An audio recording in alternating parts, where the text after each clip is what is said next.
Same or different? Once there's more than a few atoms in an organic compound, there can be several ways the atoms can bond together. So what we'll want to do is look at two compounds and determine whether the same compound, different compounds, or isomers. We will also look at formal charge to determine the most plausible structure for a compound. Isomers are two compounds that have the same chemical formula, but the atoms are bonded together differently.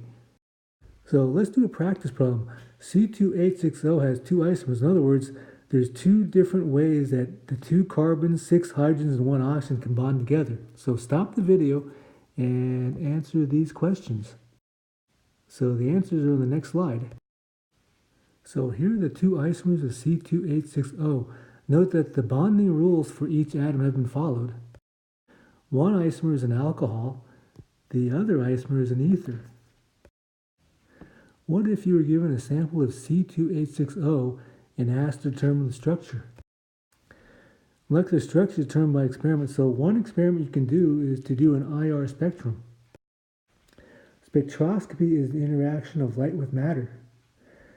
When a compound is exposed to infrared radiation, bonds will vibrate, that is, they'll either stretch or they'll bend. Imagine two balls connected together by the spring. A spring is the bond, so when a bond vibrates, the spring stretches back and forth. When a bond bends, it's like a dog wagging its tail. This is an IR correlation table.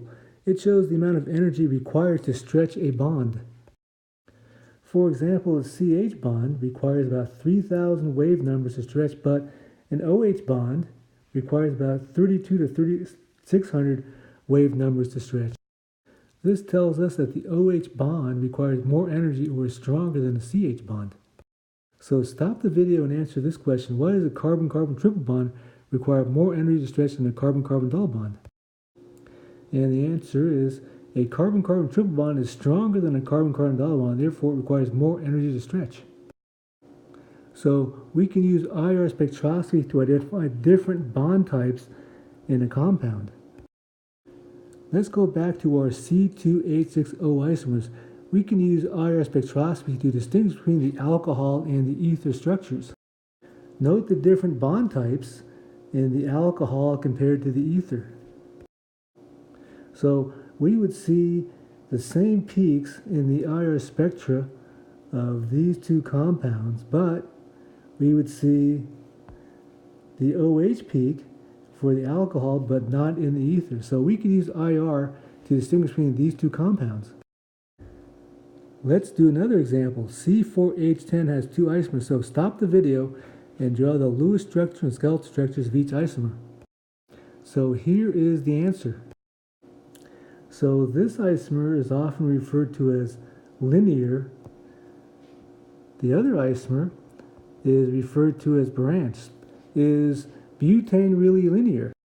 Stop the video and think about that for a second. And the answer is no, because carbon is tetrahedral in shape, so there's actually kinks in that chain. We want to be able to distinguish between isomers and different compounds, so stop the video and determine which two structures are isomers. And the answer is B and C. Note that these two structures have the same chemical formula, but the bonding is different.